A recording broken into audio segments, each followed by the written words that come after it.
Good morning, good afternoon, and good evening, depending on where you are. I am Brahima Kulibali, Senior Fellow and Vice President of the Global Economy and Development Program at Brookings. Thank you for joining us for this virtual event on Africa's business potential. It is motivated by my colleague Landry Signe's most recent book on unlocking Africa's business potential, trends, opportunities, risks, and strategies. In this COVID era, where everything seems gloom and doom, this book should provide a refreshingly positive narrative on Africa and what it has to offer for mutually beneficial partnership with external actors. Indeed, Africa has tremendous but often overlooked potential and offers rewarding opportunities for businesses looking for new markets and long-term investment with favorable returns and high socio-economic impact. Since the early 2000s, Africa has been home to the fastest growing economies in the world, with 1/3 of the economies expanding at 5% or more per year for 2 decades, much higher than the 3.75% for the global economy over the same period. Even though COVID pandemic will interrupt this momentum, I am confident that the region's economies will reemerge from this with renewed vigor. The economic performance, along with rapid population growth, rapid urbanization, is contributing to strong growth in the middle class, and a growth that is only second highest over the next decade, and only second to South Asia, to Asia. Under the leadership of the African Union, regional integration centered around the Africa Free Trade Agreement is advancing. Together, these trends are generating unprecedented dynamism and high demand for housing, food, beverage, infrastructure, financial services, among others, the sectors identified in Landry's book that make Africa the next big growth market in the world. These opportunities are, however, not always well understood outside of Africa, particularly from businesses in parts of the world that have not had a long history of engagement with the continent. Or when they are understood, the risk-adjusted returns on those investments are understated because of misplaced perceptions about the prevailing risks in the region. But unlocking Africa's business potential also means addressing issues around governance, improving the business environment, fighting corruption, investing in key infrastructures, notably digital and energy, so enterprises can be competitive in the 21st century. But progress in those areas, I would note, have also been encouraging. African governments have made significant progress on business reforms, with countries in the region dominating the list of the top 10 reformers in recent years. Even so, there remains more to be done. But I would encourage potential investors not to wait for a perfect business environment to engage. The reality is that no country in the world has started its economic and private sector development with the best infrastructures, governance, or business environment. Instead, historically, the business environments have evolved in locksteps with the stage of economic development. And those investors who engage early will be well placed to consolidate their position when the business opportunities reach their full potential. Landry's book is unique in that it not only suggests the opportunities, but it provides strategies to navigate the risks. This great piece of work by Landry won't come as a surprise to those of us who know him. He's a lead thinker and practitioner who is widely recognized for his scholarly work and passion for Africa's socio-economic development. I would encourage those who have not yet to obtain a copy of the book. We are very fortunate to have for this event a great panel that is moderated by Flory Lisa, the President and CEO of the Corporate Council on Africa, who is also really passionate about doing business in Africa. The panel includes Yoku Gashu, who is Managing Director for Africa at the US Development Finance Corporation, an institution that can play a catalytic role in the engagement of US businesses on the continent. And we're also joined by Madam President Amina Gurib-Fakim, former President of the Republic of Mauritius, a country that is a success case by any definition of the term. So her perspectives on Mauritius' experience will no doubt enrich the conversation. With that, let me turn it over to Landry for his presentation. Thank you, and look forward to a lively conversation. Thank you very much, Kul, for a exceptional introduction. I'm very grateful also for having the distinguished panel of speaker, Worku, Flori, Excellency. So thank you very much for joining us today. So as we say, this book would have not been possible without the support of incredible people and institutions with whom I'm extremely grateful. And I will begin with Brahima Coulibaly, our current Vice President, who has been also Director of the Africa Growth Initiative and has hosted me, welcomed me at Brookings, encouraged me, provided me insightful feedback. So thank you very much, Kul. I'm also very grateful to President John Allen, David Rubenstein, the Carnegie Corporation of New York, the Brookings Institution Press staff, including his director, Bill Fanan, my postdoc, Chelsea Johnson, who has played an important role here, the Brookings team, such as David, Christina, Janine, who have helped putting this event together. And last but not least, my family, including my partner Nadine, and my son, Landry Jr., who has just celebrated his first year. So as we say on the continent, wisdom is like a baobab tree. No one individual can embrace it. So this book, Unlocking Africa Business Potential, has been the result of a support of many people. I cannot name everyone, but I'm very grateful to everyone who has contributed to this venture, including, of course, Space and Homi Karas. So now, let me speak briefly about some key trends, why I think Africa should be at the top on the agenda for global but also local investor. And as pointed out by Cole, so we have the combined growth of the household consumption and business spending, which I estimated, of course, before the pandemic, to reach $6.7 trillion by 2030. So this is really important because Africa potential, Africa growth, and especially from a business perspective, is driven by demand, to which I combine as well the fast urbanization. Many entrepreneurs now are focusing on cities versus thinking about countries. For example, we'll go from 6 to 17 cities of more than 5 million inhabitants in 2030, and from 3 to 5 cities of more than 10 million inhabitants from 2015 to 2030. So we definitively have a tremendous growth of city and a fast urbanization. Another point which is important and which is core to the work that we do at the Africa Growth Initiative is the relatively fast industrialization.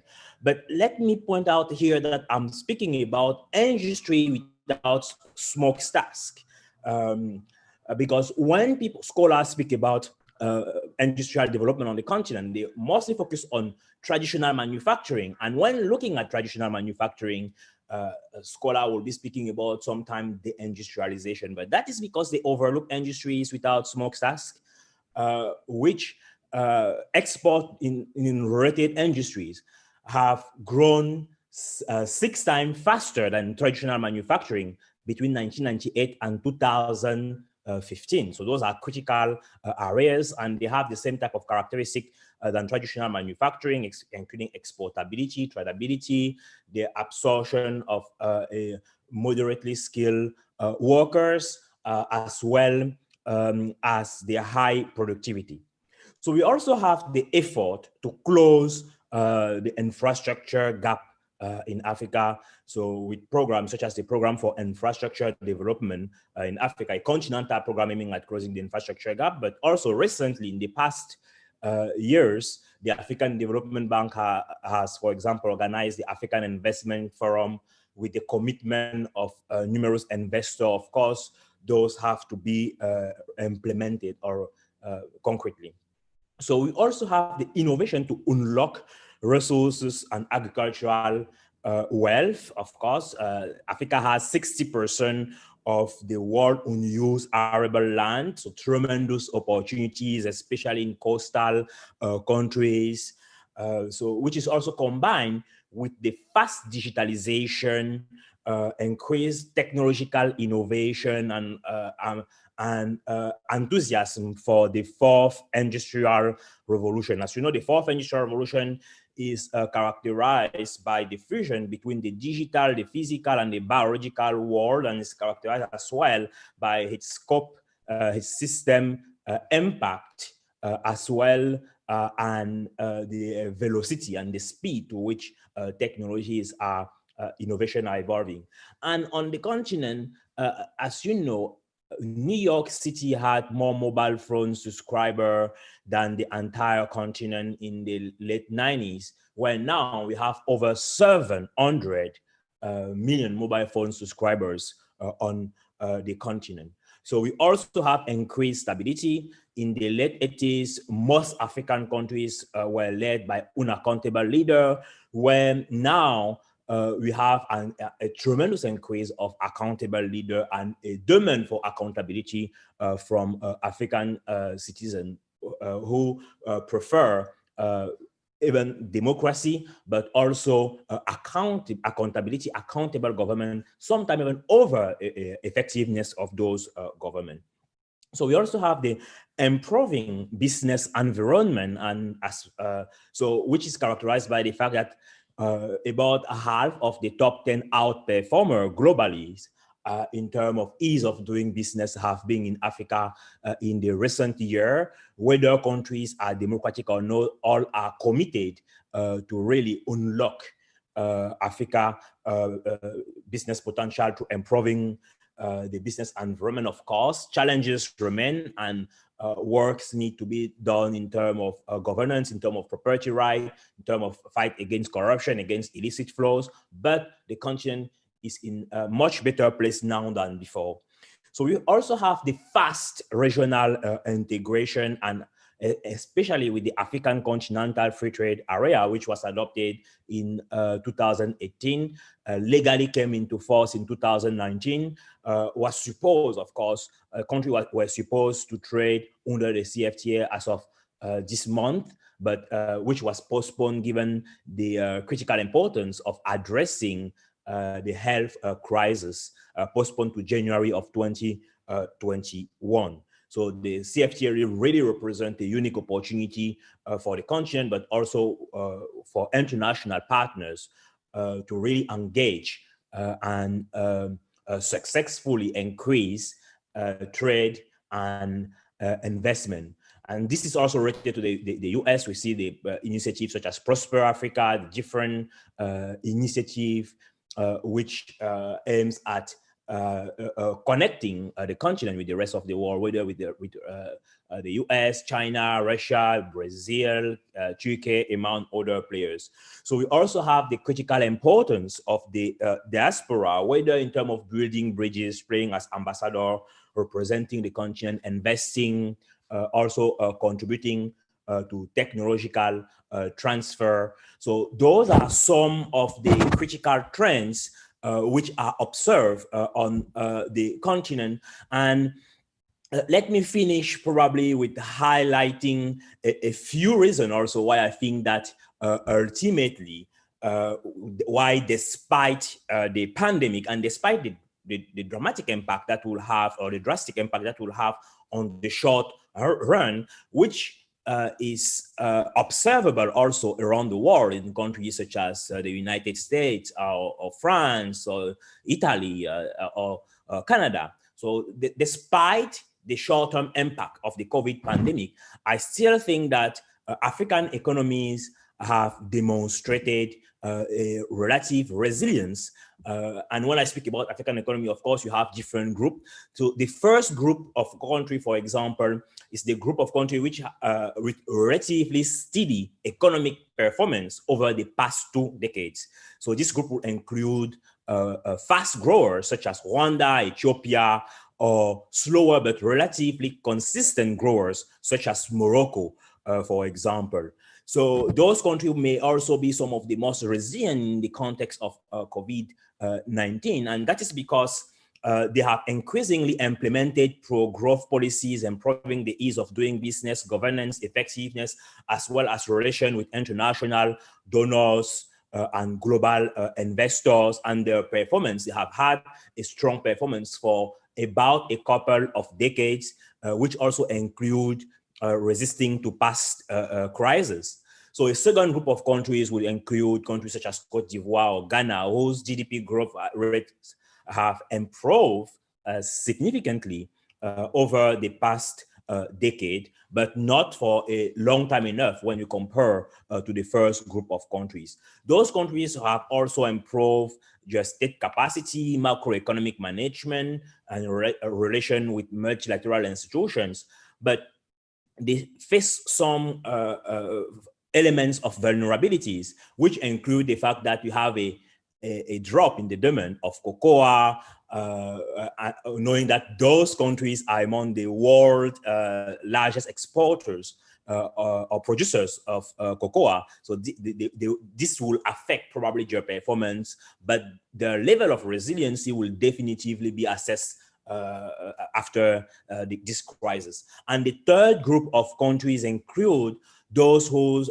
economic performances have been either very slow or have substantially oscillated between growth and decline over the past 2 decades. So the slow growers will include countries such as Central African Republic, Chad, Zimbabwe, and the oscillating growers will include countries such as Gabon, Nigeria, or Angola. As you know, many of those countries are all exporters, so which also explain partly the reason why they have oscillated. So it's a heterogeneous group of countries, and some of them, for example, are dependent to external partners such as China. And if you compare China and Angola, you have about 61% of total export, mostly oil, of Angola sold to Chinese buyer. Or you have other countries such as South Sudan as well, which are heavily dependent on external players. So those are some of the reasons why I think that, of course, you'll have many growth narratives on the continent post-COVID, but the continent definitively remain one of tremendous potential, with economies which are becoming increasingly competitive. The support of the citizen toward better and more accountable governance, as well as the demographic trend, which is a combination of population growth, but also income growth, the percentage of citizens with available discretionary income, and as pointed out, the innovative and productive potential which has been attracting foreign investment and finance, major players.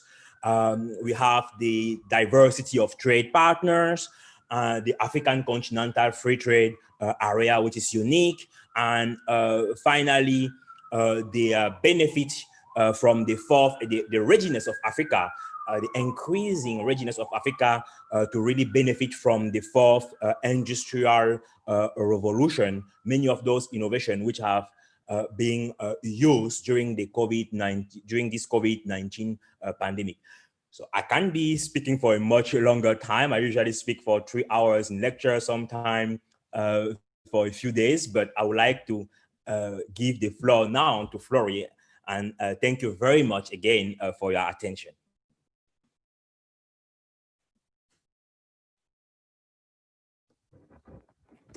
Flory, you're on mute.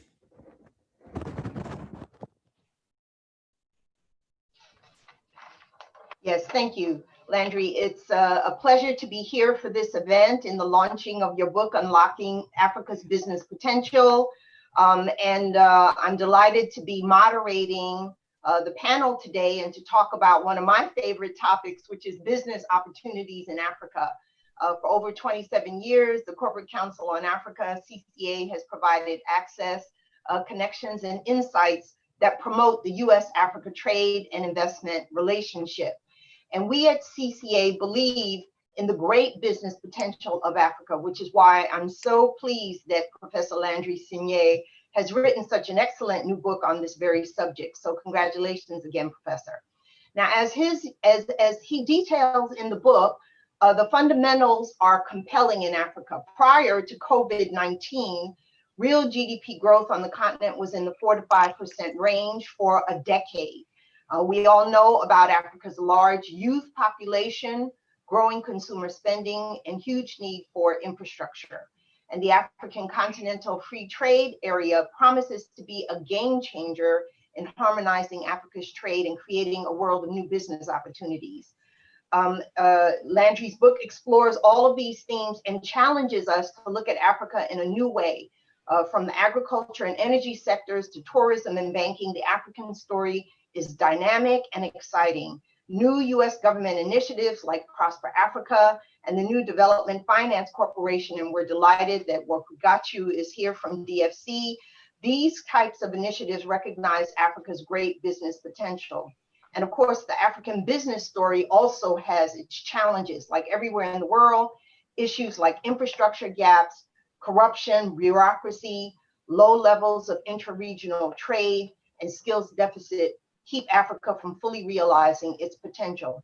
And now Africa, like the rest of the world, is grappling with COVID-19 and in the midst of planning for post-COVID economic recovery. So I look forward to discussing all these themes in Dr. Signé's new book with our distinguished panel today.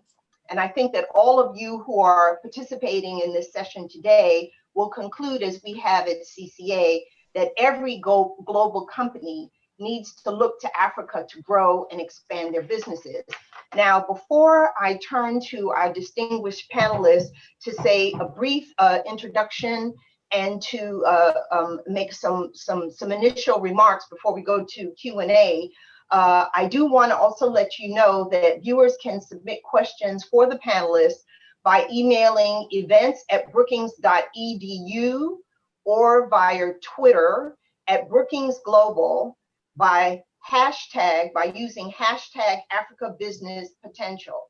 So again, events@brookings.edu. And I actually see some questions that have already come in, some excellent ones that have already come in for the panelists. So let me first turn to Her Excellency, Madam President Amina Gurib-Fakim, to make some brief remarks. Thank you. Thank you very much, Laurie. Did you want me to introduce myself again? I think you did a great job already. So let's go past the formalities. First of all, congratulations are in order for the fantastic book that Landry keeps doing. And as you have rightly said, Laurie, I don't know when he has time to write all these books because I follow him on Twitter. He's all over the world, and yet he still manages to produce some fantastic, of course, very, very scholarly work. Again, congratulations. Landry, for this great work. And you have rightly put in your book some key features as to what Africa needs to do to proceed in order to emerge. Now we are now COVID, because one thing that I appreciated in the book when you wrote about, the economists writing this headline, Africa, the hopeless continent, and 10 years later coming up with another headline, Africa, the rising continent. Now, what has made this transition? Now, I always like to situate Africa history, Africa economic history or political history over a span of 60 years. Because before this, we were under, of course, a different kind of powers that were present. And I see the emergence of Africa coming for the past 60 years. So I think for the past 60 years, we have done tremendous progress, if you see from that lens. Immediately after, the departure of the colonial powers, we used to have, generals and our heads of armies at the helm of the countries. And now, as you have rightly said in your book, we are seeing more bureaucrats, we are seeing more professionals, we are seeing more scientists coming at the helm of the countries, and the narrative has changed. But in spite of the change of this narrative, we are seeing that the fear on the continent, because of our recent 60 years history, is that there is still the fear that when new partners are coming to join us, we are fearful that we're going to witness another scramble for Africa. So what we hope to see increasingly, be it with China, India, and all the partners who are still operating on the continent, we want to see greater partnership. Greater partnerships, especially in this age of post-COVID, because we are going to see a contraction of the economy of the continent, of the sub-Saharan Africa especially, for at least 10%. And this will not spare anyone. So we are seeing contraction 7 to 10% of the economy, and with all that goes with it. But I think what the COVID has done to us, and not just to Africa, but I think the rest of the world, it has revealed many of our weaknesses. And one big weakness that we have seen is how the manufacturing sector and the entire supply chain has been disrupted, especially when we look at just one sector, the health sector, because we're talking about the COVID-19, the PPE, and also the API in the pharmaceutical sector, how we are so dependent on China and India in terms of manufacturing of our medication. I think recently the US has also come to terms with that.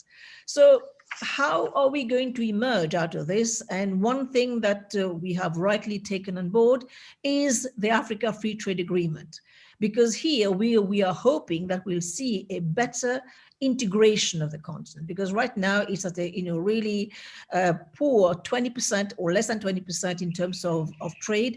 So we are hoping that post-COVID, and of course with the CFTA, that we'll see deeper integration, maybe reaching up to what EU is doing at 70% integration. So this, of course, will be the ultimate aim. So what we are hoping to see emerging is more manufacturing, because when we see more manufacturing, we'll see, of course, more innovation, which will come up, more transformation of African raw material. And unfortunately, many of our leaders have not understood that we need to keep on transforming Africa's good. Now, one example I took from Akina Desina, the African Development Bank head, is that how come when Starbucks coffee, the price is going up, or a chocolate is going up in price, the Africa farmer hardly gets anything back. So these are things that we are increasingly aware of, and these are things that we will have to put on the table if we are going to look at partnership. So this is what I want to highlight, is that Africa has to go for more transformation. Africa has got to go for more manufacturing. Africa has to go for more agriculture-based industry, because we are sitting on a $1 trillion business. The food sector will never go out of business. The health sector will never go out of business. The digital sector we have to invest in, because this is really what we have seen emerging during the COVID. And these are plenty of green shoots there. And of course, it goes without saying that infrastructure and construction will all be there. So this is my take initially on this debate, and I'm sure there'll be more questions that we can answer eventually. Thank you so much. Thank you, Madam President. Let's turn now to Worku Gachu, who, as you know, is the Director for Africa at the U.S. Development Finance Corporation, which used to be OPIC, the Overseas Private Investment Corporation. Worku, tell us a little bit about yourself, and then about this transition of OPIC to DFC and what you're doing in Africa. Sure. Thanks so much, Flory. And thanks to Brookings for organizing this important event. Landry, congratulations. It is a true honor to be with everyone. And Flory, just always appreciate your leadership on ensuring that, U.S. Africa commercial and trade investment issues continue to be a front burner issue here in Washington. So like you said, it's been an exciting time, an exciting year at the DFC. We opened the new agency January of this year, which was a culmination of a landmark legislation that got signed into law the year prior called the Build Act. And so The DFC is now a $60 billion development bank of the U.S. government, where we use our finance and products, our finance products to stimulate economic growth in emerging markets. And so our focus is Latin America, Africa, Indo-Pacific, and Eastern Europe. And so, we have a triple aim with these investments. First and foremost, it is development. It is in our new aim. And so, we seek to mobilize private sector capital to build long-term sustainable economic growth. And these investments range from supporting smallholder agriculture farmers to building large 100-megawatt power plants, right? And this is a recognition that development can kind of take shape in many different forms. The second is foreign policy. We want to ensure that we are advancing U.S. foreign policy and national security goals, recognizing that a lot of our allies and partners in emerging markets are actually looking for sustainable investments. People are trying to move past foreign aid and grant assistance, recognizing that those aren't sustainable, and really seeking to drive long-term private sector capital growth in their countries. The third piece is returns. All of our investments, since we invest, U.S. taxpayer money, we invest in projects that we think are financially sound and that will eventually return money back to the U.S. Treasury. And so this allows our institution to be self-sustaining and further our development and drive. We talked about DFC's kind of new tools that we were given at the start of this year. And a lot of people talk about our new $60 billion lending cap, but I want to highlight just some of the new tools that I think are specifically important for the Africa region. First and foremost, it's our focus on low income and lower middle income countries. Mm-hmm. If you look into the BUILD Act, there's a specific directive that the new agency needs to focus on those countries the most in need. And when you look at the globe, 70% of those countries are actually located in sub-Saharan Africa. And so for me, I see that as an opportunity to actually grow the portfolio, right? When I look at the region that I'm in charge of, I see that, where you look at, it has the most developmental challenges and needs, but it's also the most potential, like how Landry laid out in his book. Second, we have the ability to make equity investments, which is a new tool. It's when you think of the world of a finance, historically we've been a lender, a debt shop. And so with our ability to provide equity, we can now be more strategic and targeted in which countries and which companies we can support for scale and growth. The last two, which I think is quite important for the continent, is our ability to provide technical and feasibility assistance. One of the things that I've quickly realized after joining the agency is that there are a lot of interesting deals out there. I think everyone on this panel and that's listening in appreciates the entrepreneurial spirit of the continent, but our investment officers need the deals to be packaged and structured in a way that allows them to underwrite and execute the deal. And so there's a lot of pre-development work that actually needs to happen to get in a stage to actually absorb development finance and sustainable investing. So we have a new program where we will actually work with companies on the pre-development stage and help underwrite some of those costs by providing grant capital to get them in a stage where we can then turn to our other side of the house and invest. The last new tool, which I think is extremely important on the continent, is actually our flexibility with U.S. Nexus. Historically, we've had to have a 25% U.S. equity or U.S. shareholder ownership of a project for us to invest in that project, recognizing that we can't advance our low income and lower middle income goals with that kind of threshold just because of the lack of U.S. business. This new tool gives us flexibility to support local companies that align with our triple aim objective. Just drilling down specifically on our Africa portfolio, currently we have $11 billion of commitments in sub-Saharan Africa, which is exciting because that is our largest actual regional exposure for the agency. And so, my goal and with our new $60 billion lending cap is to develop a pipeline of bankable transactions to actually utilize these new deals. Our investments are in, a majority of them are in the infrastructure space. We do a lot of energy work. We also support a lot of agriculture. And then interestingly enough, we also support a lot of financial institutions as a way to deploy capital more quickly. I want to touch on one of our specific Africa programs because it aligns with both with what the president said and what Landry's book about, and it's our Connect Africa program. We committed last year, or a year and a half now, $1 billion to support investments in 3 particular sectors: the ICT space, value-added manufacturing, and transport and logistics.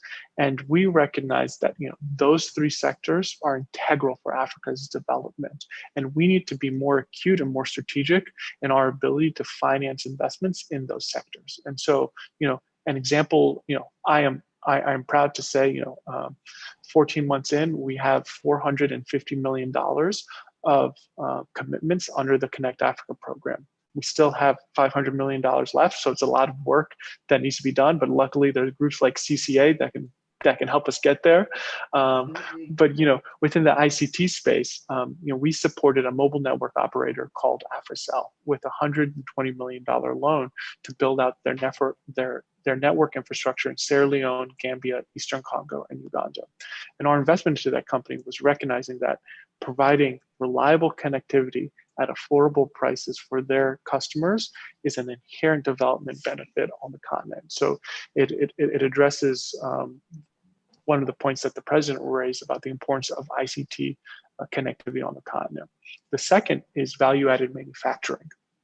Like the cocoa and the Starbucks example, I think we recognize that too many goods and too many commodities are exported out of the continent raw, when value could be created in the country, and those earnings and that benefit could be absorbed by the local customers. And so we're supporting a number of manufacturing facilities on the continent.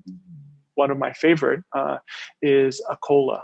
It is a jewelry manufacturer in Uganda.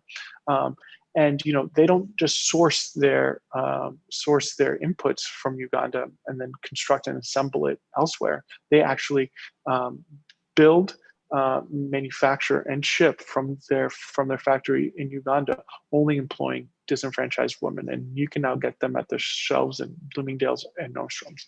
The last piece I just want to touch on is transport and logistics. I think this goes to, hopefully the regional integration that will come up with the Africa Free Trade Agreement, but recognizing that the cost of moving goods on the continent are just too high. Here in the US, the cost of moving goods is about 7 to 8% of that actual good. On the continent, it's 70 to 80%. And there's no way that you can actually stimulate economic growth with that high of a margin. And so looking at, innovative companies that are trying to address some of the logistical and transportation bottlenecks is a focus of ours. I'm conscious of time, and I know we have a number of great questions, but happy to turn it back over to you, Flory. Wonderful. Thank you, Worku. I so appreciate that a number of the programs that you talked about and the work that the DFC is doing in Africa really link back to sectors that Madam President mentioned that's important for Africa as a whole. Now, let me turn to some questions for both of you. Madam President, what should African governments do to unlock Africa's economic potential and the business potential in order to accelerate post-COVID economic recovery on the continent? This will be very critical.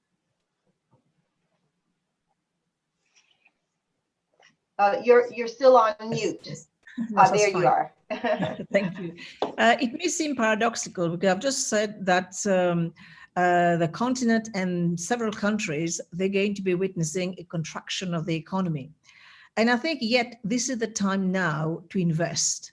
And to invest in the youth, to invest precisely as Woko has said in the manufacturing sector, because we still need the infrastructure, and to invest in quality standards, because if we are going to see emerging trade across the continent, we're going to have to see a kind of acceptance of the norms, and we all want quality. And one thing that I must also say, and this I think calls for greater partnership between the US and African countries, is through medicine.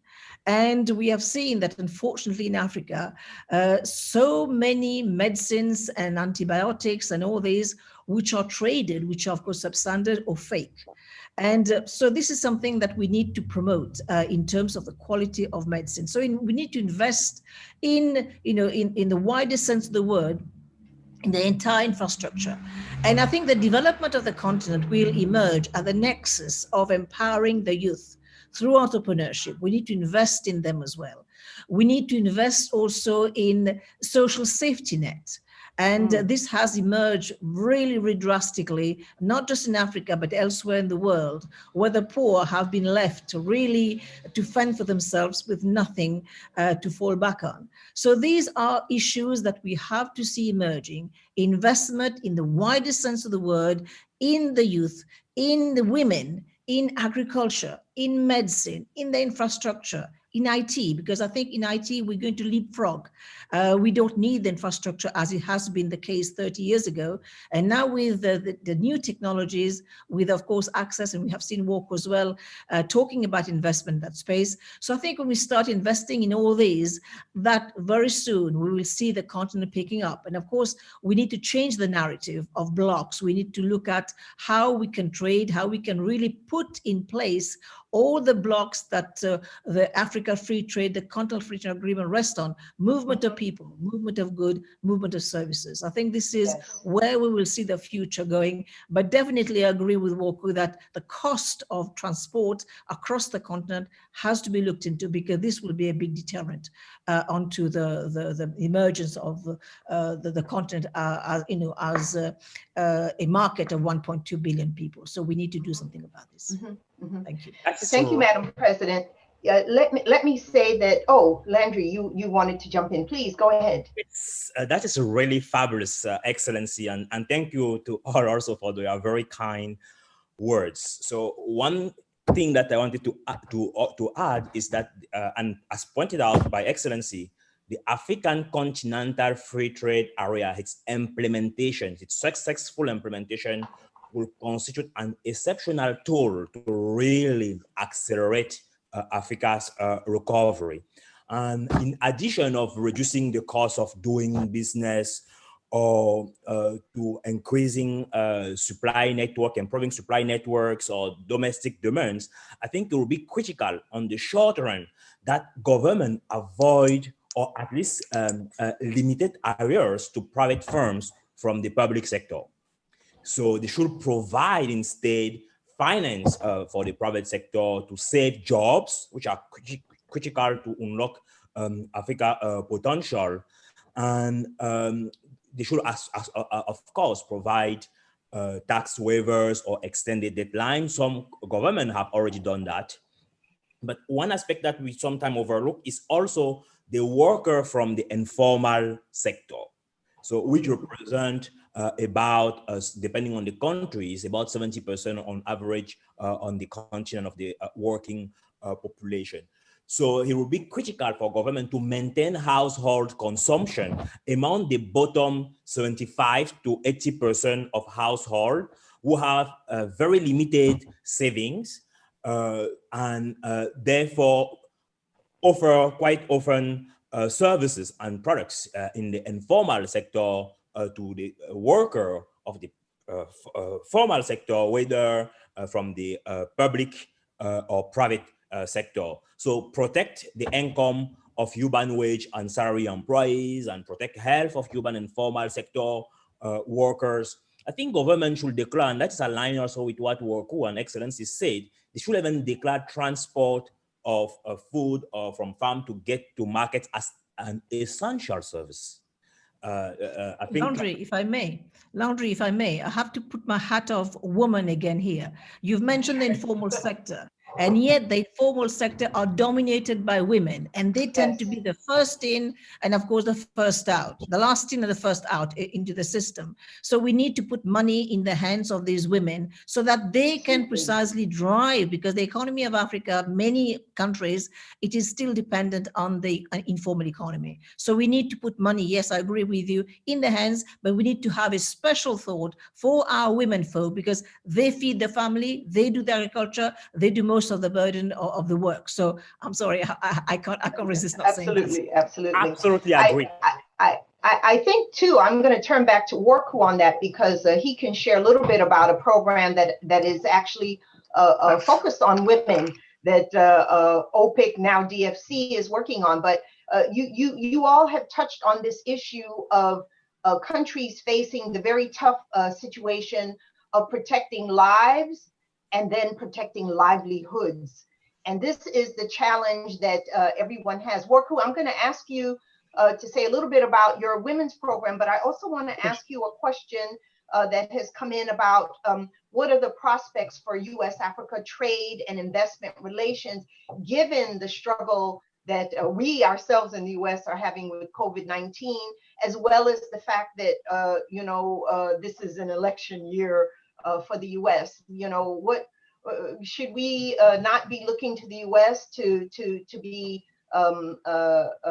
ambitious in what they do with Africa because of COVID-19 and elections, or what? But let me turn it back to you. Sure. And just thank you for the opportunity to talk about our women's program. We launched last year our 2X Africa program. 2X stands for the 2 female chromosomes, and then also the multiplier effect of investing in women. And so through our 2X Africa program, we committed $1 billion to support investments in companies that are women-owned, women-led, or women benefiting. And so we have, an exciting pipeline of deals that we are looking at. We've coordinated with the African Development Bank, UNECA, and other regional institutions to actually help build out that pipeline. And then also working with regional financial institutions like Union Bank of Nigeria as another method to deploy capital through our 2X Africa program.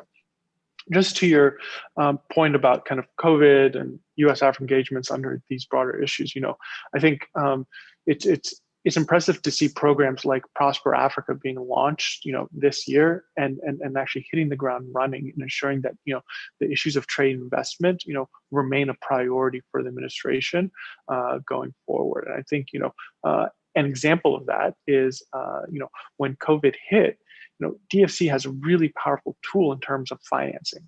But the continent is quite big. There are a lot of markets, and so what we wanted to do was try to find a way to identify local African businesses that are engaged in the healthcare supply chain, from therapeutics, PPEs, and other businesses. And so we actually utilized Prosper Africa to tap all of our embassies and consulates in the region to identify companies in their respective domains, and then flag them and transfer them to us so that we can do an exhaustive review to see if any of those companies could be in a position to receive DFC financing. And so this type of proactive outreach is something that is completely new, right? And is facilitated by Prosper Africa and our willingness to continue to engage on these issues.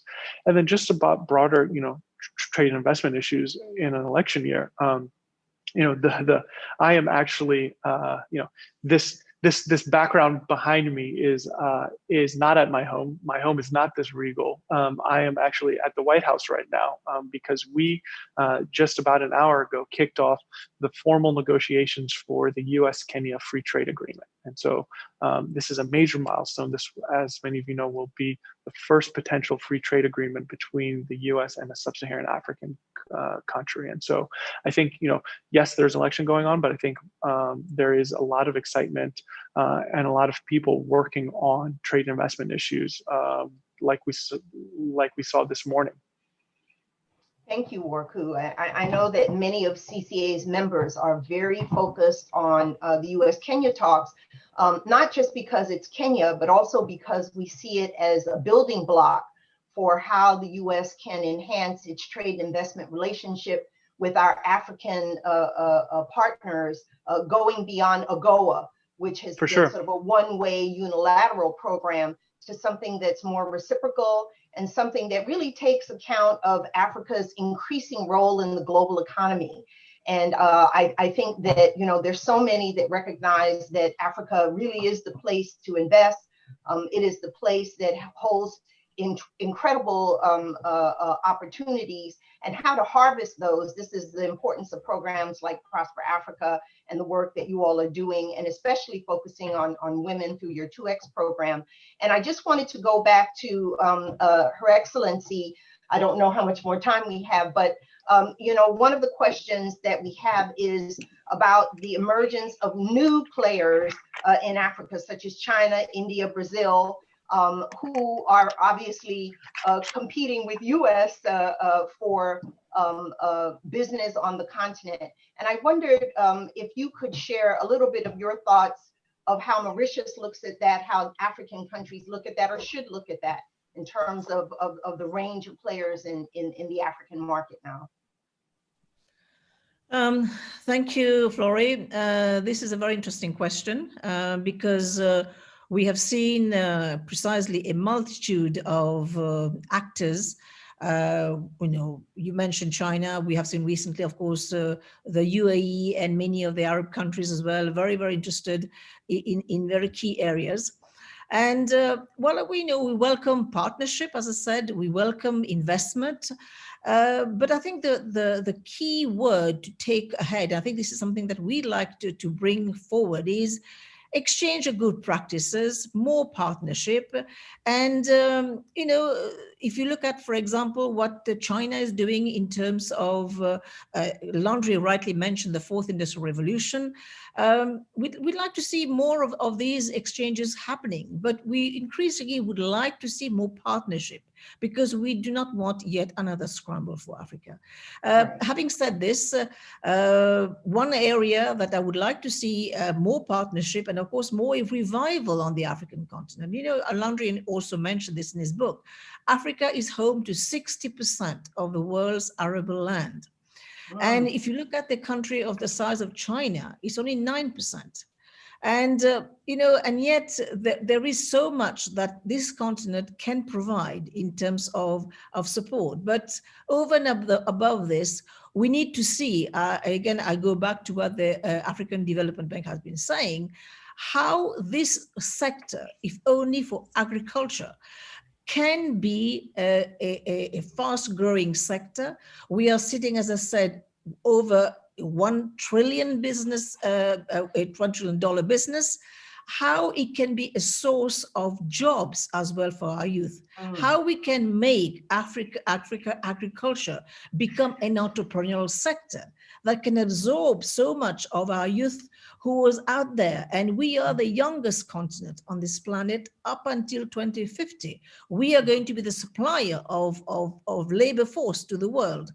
So how do we put all these together? So again, we are, the emergence of the continent, the food security of this planet, or many of the regions we just mentioned, will rest at the nexus of us investing in that space as well. So I see, so many of these, the intersection of governance, the intersection of agriculture, the intersection of new technology, so that we see Africa prosper. But again, wonderful. It depends on how much we put our hands in our pocket, the investment. Absolutely. Thank you, Your Excellency. I'm going to just, before we turn to Landry to say a last word, I do want to turn to Warku for just this question that has come in. So many people have asked the question about what role the diaspora can play in benefiting African business potential and U.S. Diaspora. And given that you're diaspora, I'm diaspora, Landry is diaspora, I thought that I should at least give you a minute to say something about that very important question before we turn to Landry to end us. For sure. Thanks, Flori. And, credit to you, because you've always ensured that the diaspora kind of stays front and center in the conversation about trade and investment between U.S. and Africa. And I think the diaspora, frankly, is just an untapped resource that could really help drive trade and investment between the U.S. and sub-Saharan Africa. And I think when you look at a lot of people, new market entrants into the continent, right? They have a lot of kind of basic questions, and some of those questions, could be addressed by diaspora members, when it comes to cultural things or even specificities on cities. I think, to Landry's point, people are now beginning to look at the continent, not from the region, not from countries.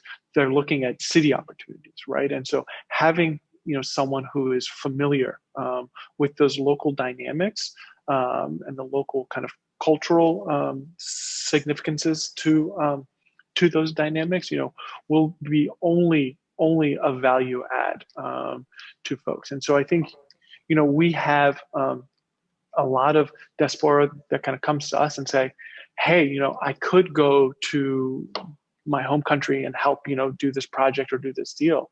And unfortunately, for us, we need something that's a bit more structured and something that's a bit more thought through. And so, I think, it is, I put actually the onus back on the diaspora, right? To actually really spend time, think through, what are the market opportunities, right? How can you develop those opportunities? How can you go out and develop the right partnerships to actually execute on these ideas, right? Many of which, are great, and then come to us, and we'd be willing to take a look at potential investment. Wonderful. Thank you, Worku. I know you have a hard stop now, but we're going to see if we can just get Landry to say a last few closing words. We thank Brookings for this excellent event, for the opportunity to look at this new book and the themes that are there, to host Madam President Amina Gurib-Fakim and Worku Gachu from the U.S. side at DFC. And CCA is always happy to be a facilitator of these kinds of discussions. Landry, please. You're on mute, Landry. Thank you very much, Flory. I would like to express my gratitude to all of you, distinguished panelists and moderator, to the audience, to my Brookings colleagues as well for organizing this event, and to conclude two quick points. So the first one, to echo also what Excellency said, if you invest or educate a woman, you are educating a family and a village or society. So African government should definitively create special investment fund dedicated to women, including to help them transition during the COVID era for the post-COVID recovery. And the final point that I also want to mention is that speaking about an African proverb, not everyone who chases the zebra caught it, but he or she who caught it chased it. So if you want to know about the strategy to catch, and so you have to read the book Unlocking Africa Business Potential. There is no better time to invest or to do business with Africa than now. Thank you very much. Absolutely, absolutely. Thank you very much, Landry. Thank you, Madam President. Thank you, Brookings. Cool. We look forward to working with you to continue advancing U.S.-Africa trade, investment, and business engagement. Thank you so much. Thank you. Thank you, Flory. Thank you for the great sharing. Thank you. Thanks for watching. Be sure to like and subscribe for more videos from Brookings.